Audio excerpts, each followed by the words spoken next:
નમસ્કાર દર્શક મિત્રો, હું છું જિગ્નેશ મહેતા. રેમી ન્યૂઝના ડિજિટલ વેબમાં આપનું સ્વાગત છે. જોઈએ આજના મુખ્ય સમાચાર.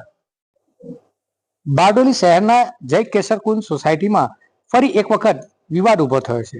સોસાયટીના કોમન પ્લોટમાં અજાણ્યા ઈસમો દ્વારા કબજો કરવાનો પ્રયાસ કરવામાં આવ્યો હોવાની ફરિયાદ સામે આવી છે, જેને કારણે રહીશો વચ્ચે ચિંતા અને રોષનો માહોલ સર્જાયો છે.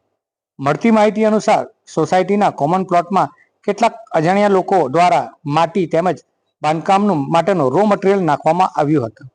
આ ઘટનાને લઈ રહીશોમાં તાત્કાલિક વિરોધ નોંધાયો હતો અને આ કૃત્યને ગેરકાયદેસર ગણાવ્યું છે.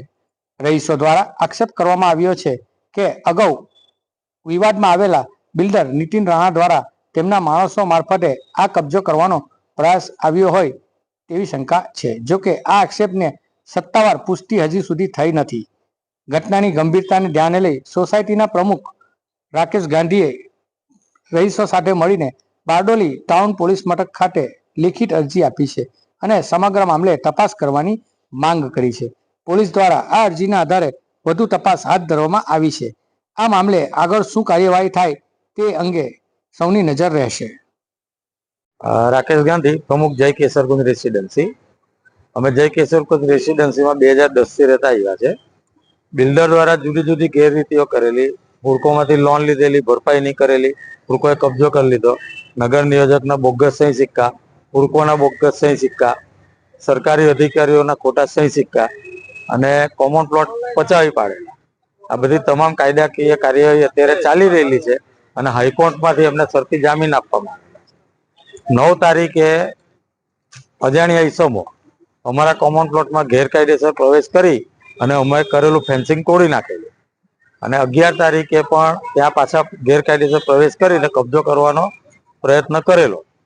આ બાબતની 13 તારીખે 13 માર્ચે અમે બારડોલી પોલીસ સ્ટેશનમાં ફરિયાદ આપેલી હતી.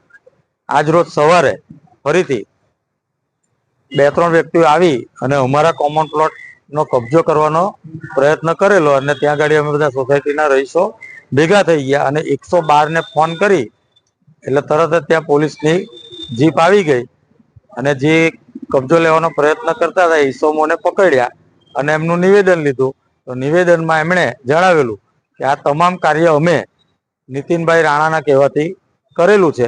એટલે આ કાયદાકીય લડતથી અમે કોમન પ્લોટ કોર્ટે અમને સોંપેલા છે. કાયદાકીય કાર્યવાહી ચાલુ છે. હાઈકોર્ટે શરતી જામીન આપેલા છે. છતાં પણ વારંવાર નીતિનભાઈ અમારા સોસાયટીના કોમન પ્લોટોનો કબજો લેવાનો પ્રયત્ન કરી રહેલો છે. તો પોલીસ વિભાગને અમારી વિનંતી છે કે આવા શખ્સને